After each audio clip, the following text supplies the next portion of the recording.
My name is Tyler Clift, and I want to welcome you to Missional Mondays, where we take 10 minutes or less to encourage and develop our hearts as missional believers. I want to thank you for joining us, and we will be going through the devotional resources entitled Sent. This has been developed and used by TrekX Missions Organization.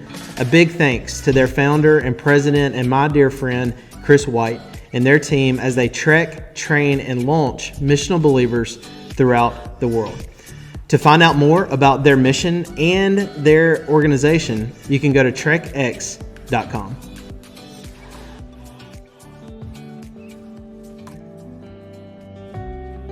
As we continue to discuss how our mission begins in and is fueled by worship, we are going to see that your worship determines your words. Our words are directly shaped by what we worship. Whatever we dwell on in our hearts and minds affects everything about us. It affects our actions, motivations, and the words we speak to other people.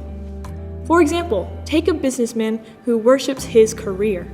He has sacrificed everything on the altar of his job.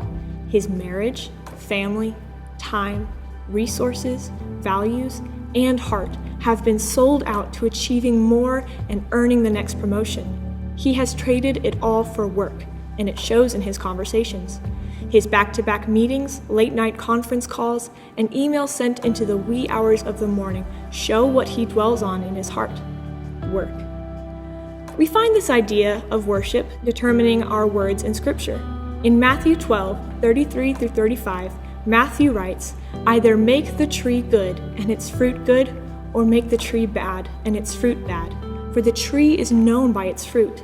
You brood of vipers, how can you speak good when you are evil? For out of the abundance of the heart the mouth speaks. The good person out of his good treasure brings forth good, and the evil person out of his evil treasure brings forth evil. Out of the abundance of the heart the mouth speaks." Whatever you dwell on, spend consistent time on, and worship will show in your words. If we are worshiping things other than God, it will show in our words.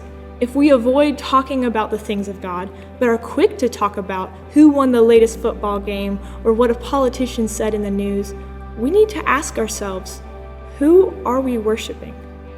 Don't get me wrong, it's okay to talk about things besides God. However, after taking inventory of our words spoken over the past few days, months, years, how often do you bring up the Lord? Are you eager to share how He is working in and through you?